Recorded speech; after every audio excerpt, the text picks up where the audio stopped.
Доброго дня. Сьогодні ми поспілкуємося з вами про такі інструменти, як саботаж. Саботаж – навмисний зрив роботи чи якогось заходу шляхом прямої відмови від нього. Часто саботаж ведеться в тилу окупанта з боку людей, які нібито погодились на співпрацю з ворогом, Які можливо використовувати на окупованій території.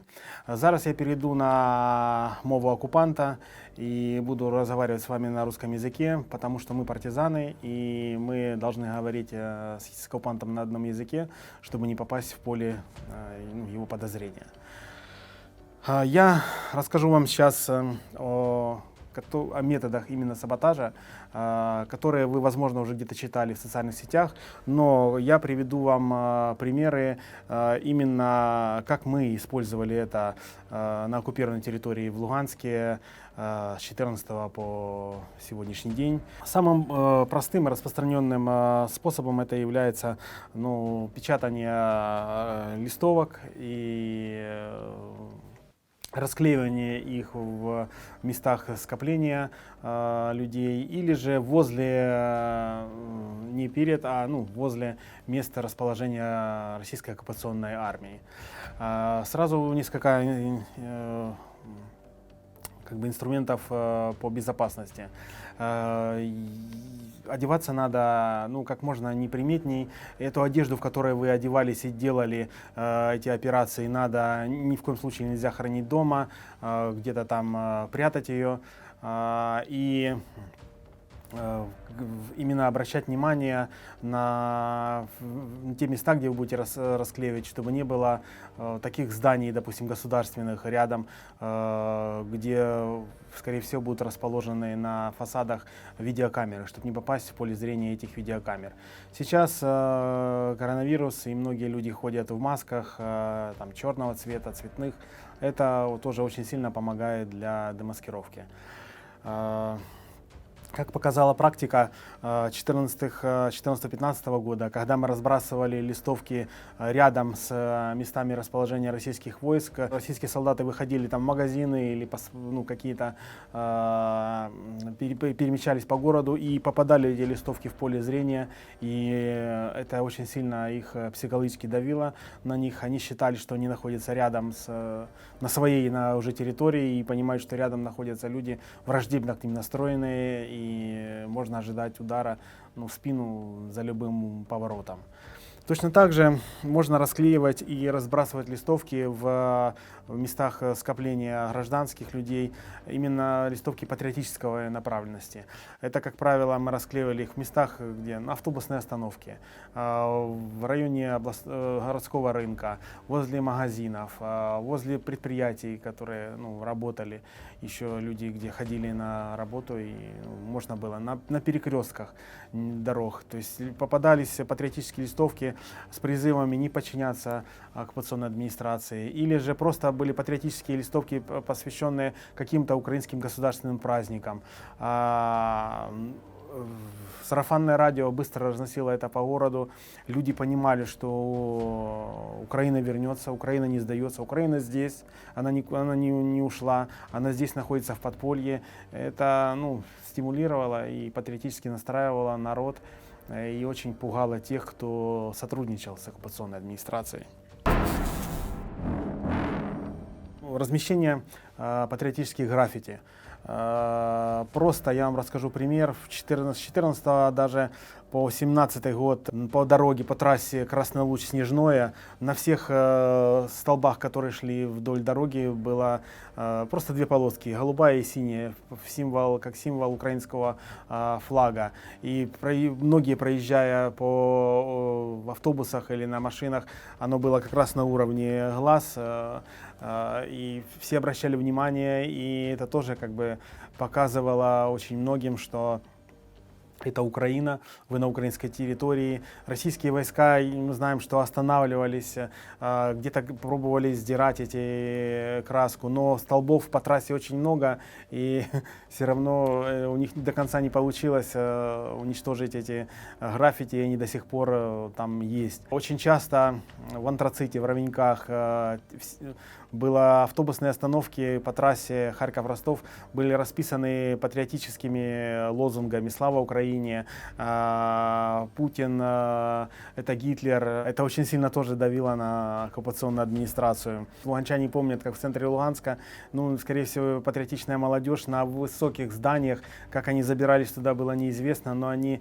на тех фасадах, где именно были на центр города, рисовали украинский прапор, и так высоко забраться было очень сложно, и весь 14 даже 15 год, и часть 16 года можно было в районе центрального рынка видеть эти на высотных зданиях украинские флаги. Только уже потом позже оккупационная администрация смогла их уничтожить. Следующим инструментом это мы предлагаем это повреждение коммуникаций, различных коммуникаций, которыми пользуется оккупационная армия, оккупационная администрация. Это телефонная связь, мобильная связь, интернет, вода, газ, электропоставки, коммуникации и постачания. Там, где находятся оккупационные администрации и располагаются российские военные части. Чтобы повредить кабель интернета или телефона, или кабель электроснабжения, ну, не всегда не надо там взрывчатки. Мы пользовались просто обычной штыковой лопатой, остро заточенной. В те дни, когда не было дождя или снега, мы выбирали эти места, колодцы, где располагалась коммуникации интернета или кабельного телевидения, кабельного телефона, телефонной связи. Легко было повредить этот кабель, он 2-3 сантиметра, ударив по нему острой лопатой, при этом, ну, на всякий случай для безопасности закрыть глаза и отвернуться. И перебивали мы снабжение именно связи кабельной, телефонной и интернета. Если вспомнить луганчане, в центре Луганска располагается прокуратура областная, и напротив находится областной суд, который сейчас используется оккупационной администрацией. А трансформаторная подстанция, которая снабжает эти два здания, находится в спальном районе, который находится ниже. Несколько раз наши партизаны выводили из строя просто кабель, который снабжает эту прокуратуру и городской суд.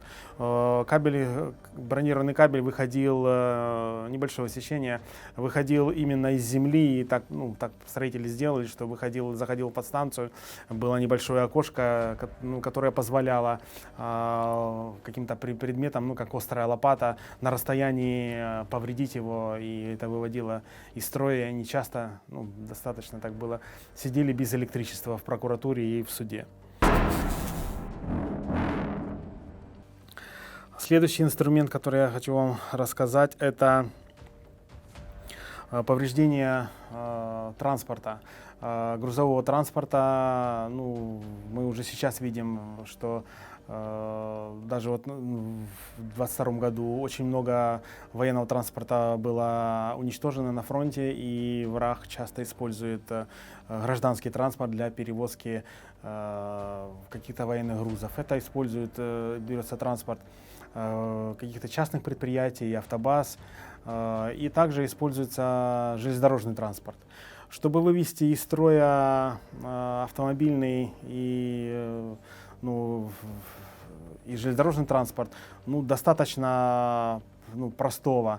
В топливные баки мы насыпали песок, просто землю, просто несколько жмень земли засыпали, выливали там 3-4-5 литров пластиковую канистру воды в баки.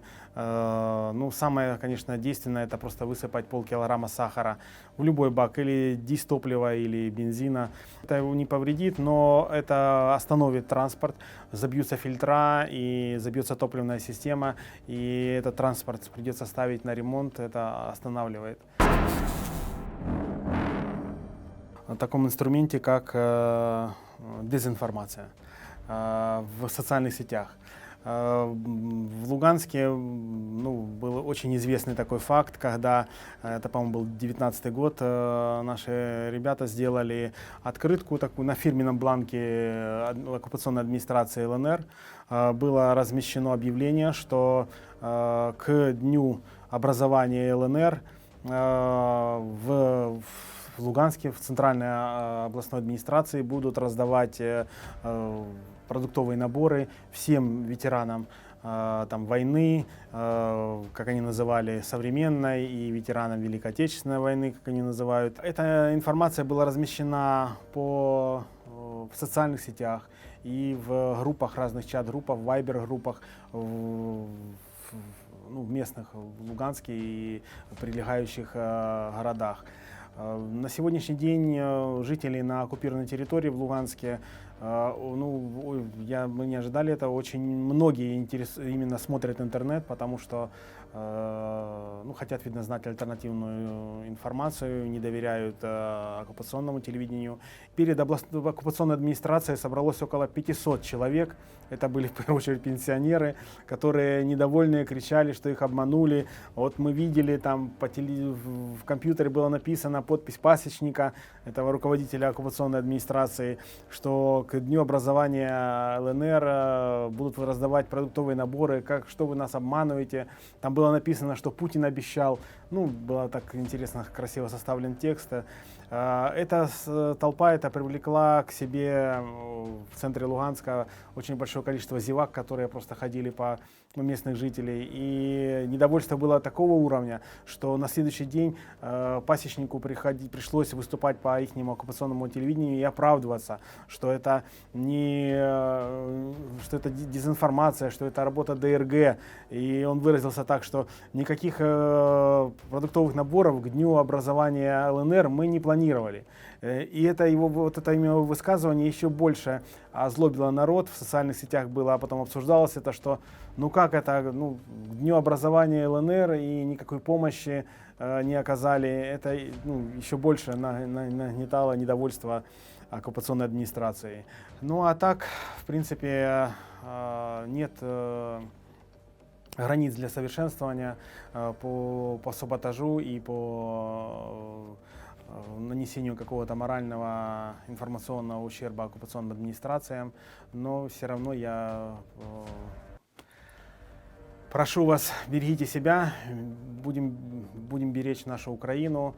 Мы знаем, что мы все равно победим, на нашей стороне весь мир, на нашей стороне правда. Слава Украине!